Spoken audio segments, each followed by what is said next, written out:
Kami dari kelompok A1 akan mempresentasikan tugas akhir mata kuliah Functional Programming kelas A.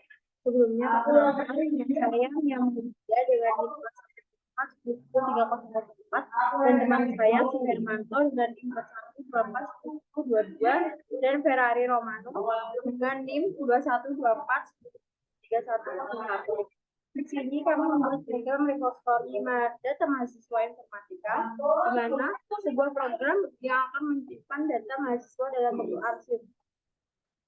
Di sini kami menampilkan data mahasiswa, NIM, data nama mahasiswa, NIM, tahun akademik, tingkat semester, mata kuliah, dan nilai IP atau IPK mahasiswa. Di sini terdapat Pandas ASPD, yaitu Pandas sendiri ini berguna sebagai mengatur tata letak sehingga mudah secara intuitif. Data yang digunakan di sini yaitu menggunakan CSV, dikarenakan mudah untuk memindah dari suatu program ke program lain. Selanjutnya di sini ada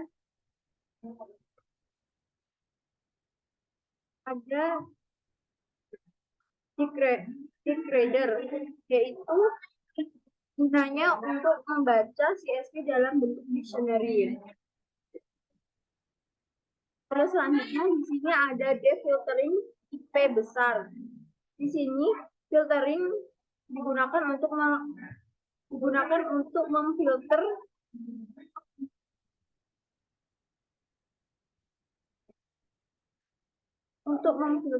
IP, untuk memfilter IP-nya. Di sini yaitu penulisan IPK untuk fungsi lambda dengan filtering. Dan di sini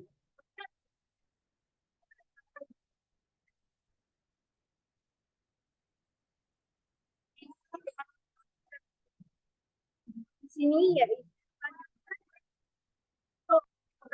filter di sini ada yang menggunakan lebih dari tiga dan untuk filter yang kecil ini menggunakan filter dengan fungsi lambda kurang dari 3. Selanjutnya yaitu defiltering tahun akademik. Nah, di sini digunakan memilih tahun akademik yang digunakan di sini yaitu 2019 dan 2020. Dan filtering di sini masih sama menggunakan lambda. Selanjutnya di sini ada defiltering semester genap atau ganjil. Nah, filtering di sini juga masih sama menggunakan lambdanya sendiri. Terus kemudian di sini di return print. Mungkin selanjutnya dilanjutkan oleh teman saya.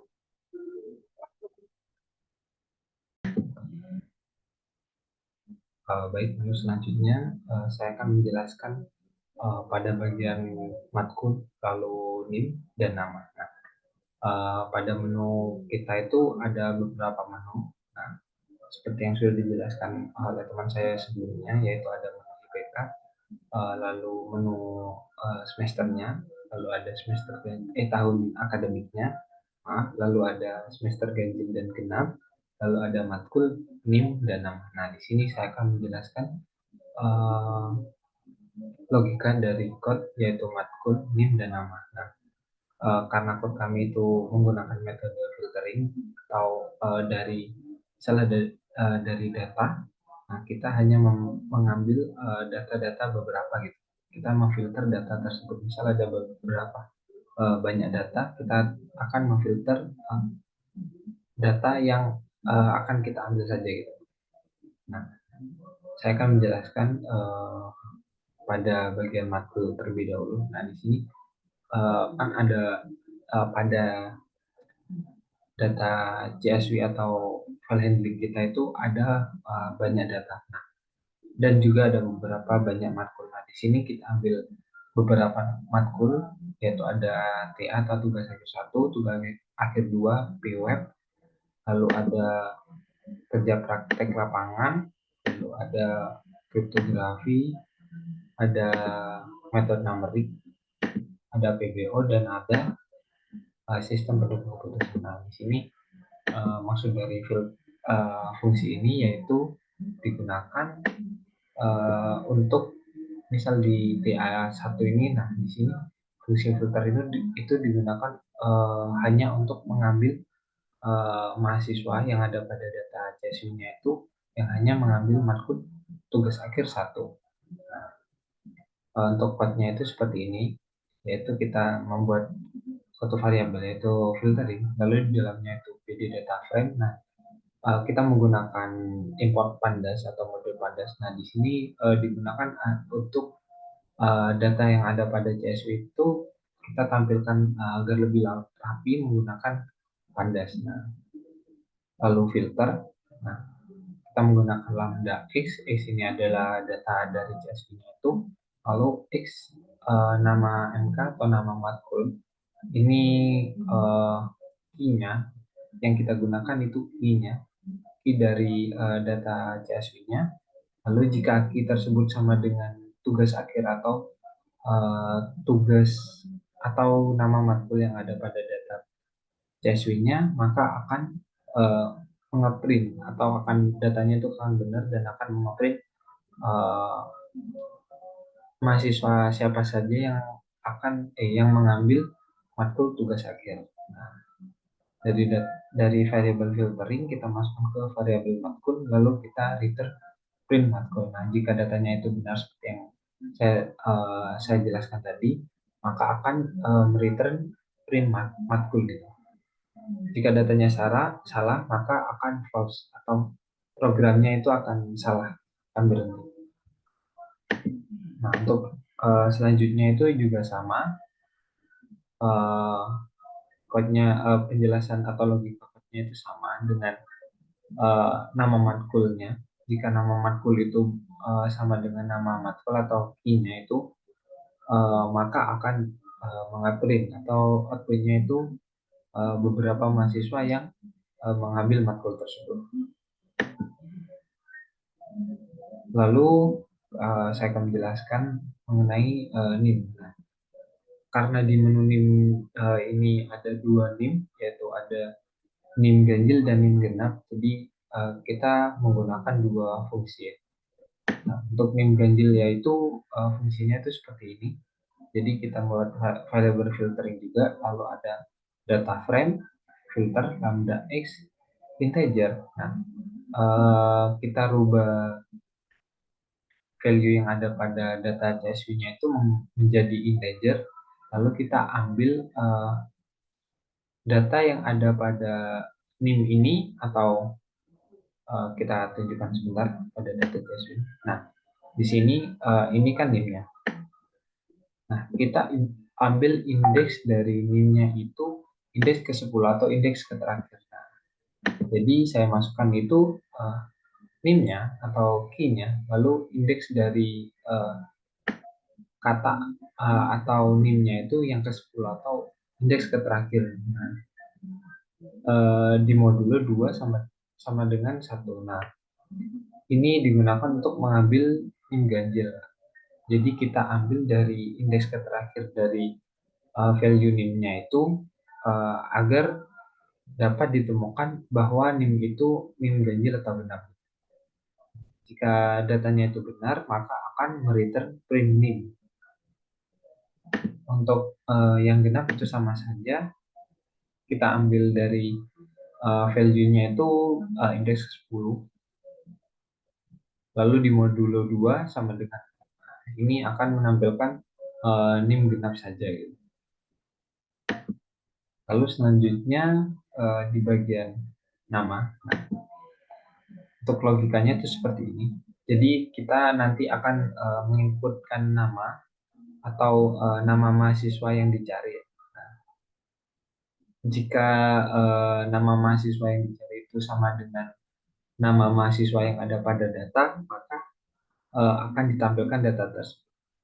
Untuk logikanya yaitu kita masukkan ke variabel filtering, lalu ada pd data frame ini untuk pandasnya, lalu filter lambda x itu datanya, data CSV-nya, lalu benar jika input nama tadi itu sama dengan data yang ada pada key nama. Nah, misal yang ada data pada uh, file CSV-nya itu Muhammad Afandi. Nah, jika kita memasukkan nama Muhammad Afandi di input nama nanti, maka data yang dengan nama tersebut akan ditampilkan.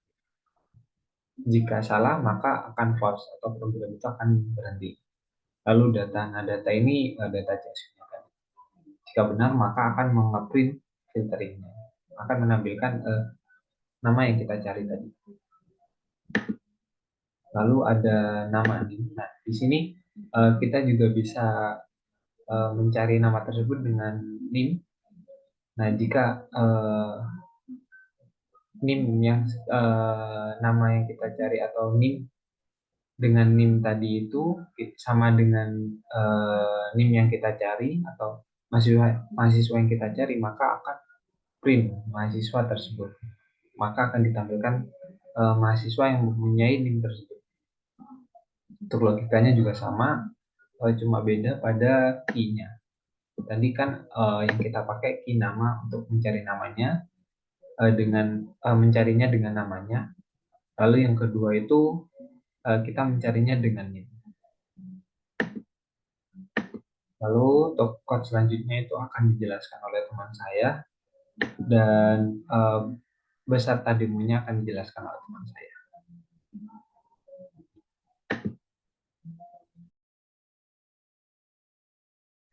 Oke, di sini saya akan melanjutkan dari penjelasan teman saya yang sudah dijelaskan tadi. Oke, di sini saya akan menjelaskan tentang dev main-nya. Nah, di dev main-nya ini ada sebuah tampilan untuk mengeprint sebuah tampilan halaman menunya. Yaitu ada repository data mahasiswa informatika, terdapat 8 menu di sini, ditampilkan seluruh data mahasiswanya. Ada nama mahasiswa, lalu nih mahasiswa, tahun akademik, semester mahasiswa, dan mata kuliah, dan nilai IP mahasiswanya, dan terakhir keluar dari programnya. Ini untuk di dev main-nya. Nah, di dev main-nya ini terdapat sebuah dev lagi, yaitu seluruh data untuk mengecek seluruh keseluruhan datanya. Lalu ada nama mahasiswa untuk mengecek nama mahasiswanya, NIM mahasiswa, tahun mahasiswa, semester mahasiswa, dan matkul. Lalu ada nilai IP mahasiswa. Oke, untuk dev seluruh mahasiswanya ini terdapat variable frame sama dengan PD data frame yang ada fungsi data di sini. Itu untuk mengeprint data yang udah ada pada data mahasiswa dari CSV-nya ini. Nah, ini untuk pemanggilan dari data frame-nya. Lalu seluruh data tadi dimuatkan untuk memberikan seperti ini. Lalu maka inputan untuk meng-nextkan menu berikutnya. Seperti itu untuk inputannya ini. Lalu ada main. Nah, ini main ini untuk pemanggilan dari mainnya sendiri. Lalu ini akan kembali ke menu awalnya. Ini untuk ke tampilkan seluruh data ya. Lalu kita ke dev mahasiswa. Nah, di dev mahasiswa ini ada menu nama ya. Nah, di menu nama ini terdapat juga ada tampilkan seluruh data mahasiswa, nyari nama, lalu nama dengan NIM. Nah, untuk pemanggilan namanya ini dengan cara dipanggil lagi frame pada data frame data dengan memberikan print frame, lalu inputkan untuk mengenekskannya itu, lalu untuk menu nama. Untuk pemanggilan menu namanya sendiri seperti ini, akan kembali ke menu awalnya lagi. Lalu untuk C nama juga seperti ini, pemanggilannya C nama dan menu nama. Dan untuk nama NIM, nah untuk C nama NIM ini pemanggilannya sama juga dan menu nama. Dan untuk tipenya ini input kan integer, input masukkan pilihan. Ini untuk pilihan dari menunya ya, menu dari ini dari nama mahasiswanya. Apabila inputnya 1, maka dia menuju ke C nama, lalu apabila dia menginputkan 2, maka dia akan mencari nama sesuai dengan NIM-nya. Apabila dia 3 akan keluar ya, ini min, lalu input 0, maka pilihannya tidak ada. Lalu akan mereturn sebuah menu nama. Nah, akan mengembalikan lagi ke tampilan seperti ini gitu. Oke, itu untuk dev menunya. Lalu kita lanjut ke menu yang kedua, yaitu NIM ada menu ketiga ya, NIM mahasiswa. Ini di dev NIM mahasiswa ya. Nah, untuk di dev mahasiswanya sendiri itu seperti sama juga, cuma ini untuk menampilkan seluruh data dan NIM ganjil dan NIM genapnya. Nah, untuk pemanggilannya sendiri itu sama juga, dibuatkan dev and data lagi dengan data frame sama dengan PD data frame variable data, dan print frame-nya lalu akan menampilkan seluruh data dari mahasiswa informatika. Untuk NIM ganjil, nah ini untuk NIM ganjil tinggal memanggil filtering yang sudah dijelaskan oleh teman saya tadi. Dan untuk inputnya sendiri sama, untuk mengekskan dari aplikasinya, lalu menu NIM-nya atau pemanggilan lagi ke menu tampilan awal yang seperti ini. Untuk NIM genapnya juga sama, untuk filtering NIM genap itu untuk pemanggilan dari yang awal tadi yang sudah jelaskan. Lalu ini untuk inputkan pilihan dari tampilan menunya dengan input NIM dengan integer harus angka ya, input masukkan pilihan, lalu return and data. If input nomor 1, else-nya nama NIM ganjil itu. Apabila yang menginputkan 1 maka NIM ganjil, input NIM 2 NIM genap, input NIM 3 kembali ke min-nya, dan input 0 apabila dia tidak ada datanya, mengabarkan tidak ada data, dan mereturn menu NIM. Nah, ini untuk mengembalikan lagi ke tampilan awalnya.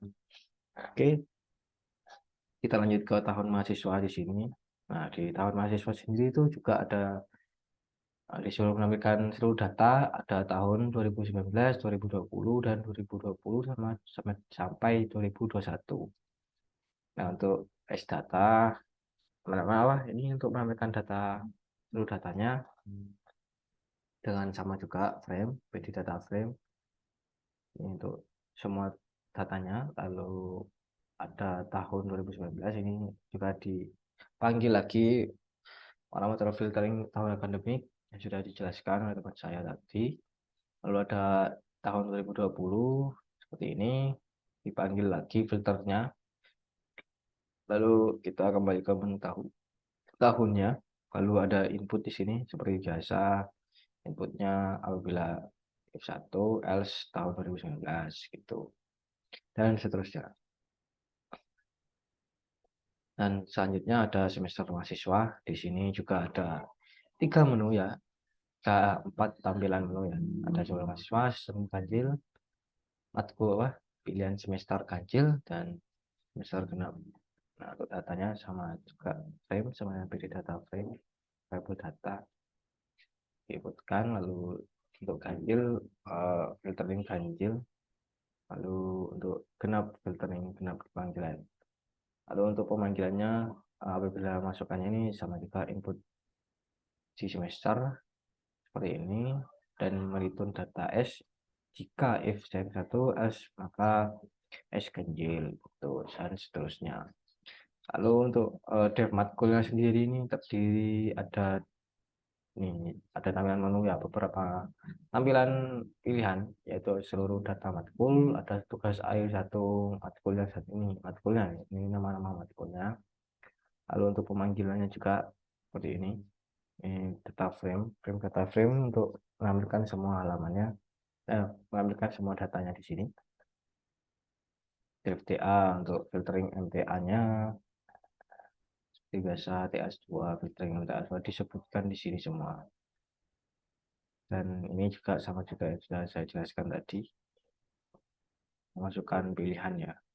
Lalu yang terakhir ada nilai mahasiswa di sini.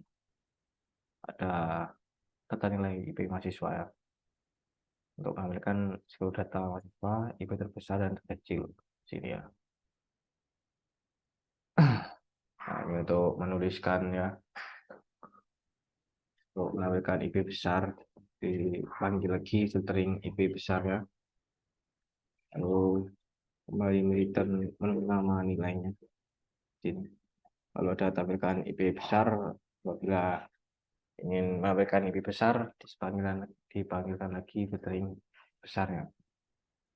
Kalau di bawahnya pemanggilan return untuk inputan sebuah menunya, apabila inputan 1, maka tampilkan else, tampilkan IPK besar gitu, dan seterusnya.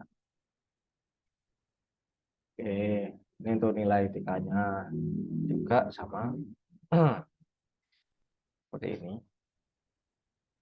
Ini satu dev ya, ya.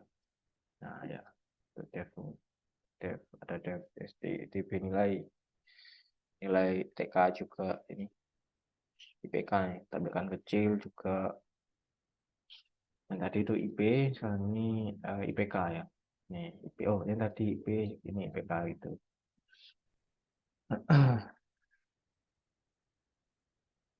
Sama juga ini, tampilkan IP kecil, filtering kecil, kalau ada tampilkan kecil juga. Lalu ini untuk pemasukan dari return dari tampilan menunya ini, seperti itu. Itu untuk pemanggilan XPK ya, seperti ini. Nah, kita ke atas dulu. Nah, terus ya. Nah, ini mahasiswa. Lalu untuk yang terakhir ini input pilihan integer, masukkan pilihan ini untuk tampilan dari menunya ya, dari pilihan dari awal tadi, dimana awal tadi kan ada beberapa menu. Nah, ini fungsinya untuk memasukkan pilihannya tadi gitu. Oke. Nih ya, pilihan 0 sampai ada 8 pilihan tadi ya. Nah, ini. Yang bawah ini ada main untuk pemanggilan sebuah menu tampilan awalnya. Nah, oke, kita langsung mendahulukan saja ya. Oke, nah, ini untuk tampilannya seperti ini. Nah, untuk yang pertama itu tampilkan si mahasiswa. Nah, ini menampilkan beberapa mahasiswa. Tampilkan mahasiswa ini seperti sekian, namanya Muhammad Afandi, ya, sekian. Dari database yang ada di sini ya. Kan. Oke, kita enter ya. Untuk mengekskan lagi ke halaman tampilan awal. Nah, di tampilan awal nama mahasiswanya ini untuk mengambilkan nama mahasiswa. Nah, yang satu. Nah, ini menambahkan nama mahasiswanya. Lalu untuk cari nama, nah kita cari nama misal Amsar ya, Amsar. Sesuai dengan data CSV-nya. Bila Amsar dia akan kayak seperti ini. Menambahkan Amsar saja. Kita import untuk cari nama seperti ini. Untuk masukkan name-nya ya. Nah, dia akan mendeteksi name-nya. Oke, kita enter lagi. Kita keluar program lagi untuk mengembalikan return yang di halaman awal. Ya udah nih sekarang tadi nama udah sekarang name ya. Nah, ini tuh mengambilkan name. Ini untuk name nya seperti ini. Sama juga untuk tampilkan yang ganjil, yang ganjil ini ada 4 Fandi, 1, 2, 3, 4 itu ya. Ganjil ini ada 5 ya. 1, 17 ya. Ini ganjil ya. Kalau kata yang genap, nah di ini ada 1102 sampai 1104, lalu ada 1018 itu. Lalu untuk file program, nah Ini sudah, lalu kita akan tambahkan tahun akademik ya. Nah, itu tambahkan tahun akademik, itu data. Nah, ini tahun akademik ya. Sini di 2019, 2020 ganjil genap itu. Nah, untuk filter tambahan tahun 2019 sampai 2020 ini kita masukkan aja. Nah, untuk tahun akademik 2019-2020 ini ada 360 data ini. Lalu untuk 2020 sampai dengan 2021 dia ada 171 data dari data PSBI ya. Oke, kita baru lagi tahun akademik data, lalu ada tampilan semester kuliah mahasiswa. Nah, ada data.